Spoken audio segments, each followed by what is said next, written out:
take a look at, Joe, what's a very, very interesting market day as we've turned a bit. NASDAQ is now green, as is the Russell.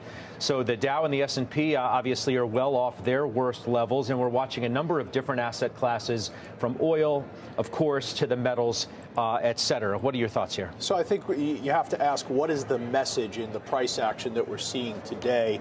And I truly believe that the market did a very efficient job in pricing in a premium over the last month for energy prices and for bonds. And for whatever reason, certainly equities were discounted over the last month. So that puts you in a position today where what could be perceived as a significant geopolitical shock that acts as a catalyst for a precipitous decline in risk assets is not unfolding. And we're kind of just back to where we were last week, understanding where the opportunities potentially might exist in the marketplace.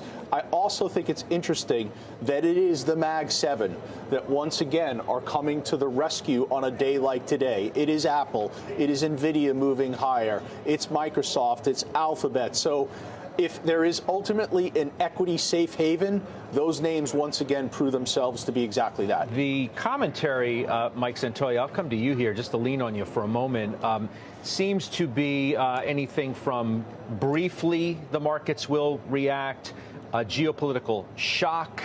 You point out today in your original pitch of the day that these tend to be short-lived. Yes. In terms of a market impact. And I think everybody had 2 days to sort of absorb the history of this, and it's eventually, and often not very long after the event, a buying opportunity. Nobody even allowed much of a dip to occur this morning before essentially buying it. I always try to ask, what do you think the market ought to reprice in the response to this kind of event?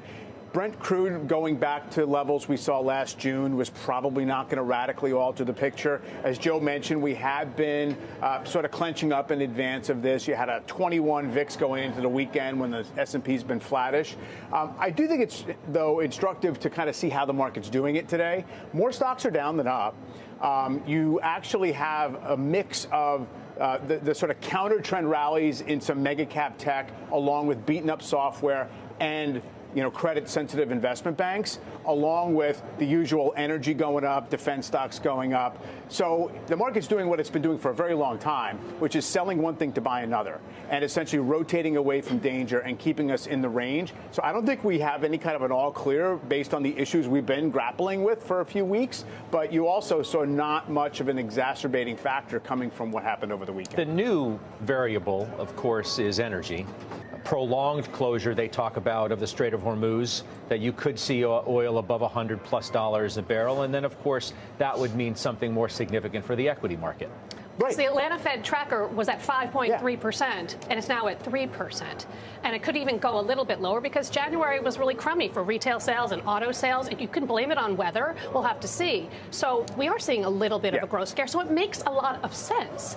I think, though, that you're going to see a rebound from the first quarter into the second quarter, especially as we get more fiscal policy from the one big, beautiful bill.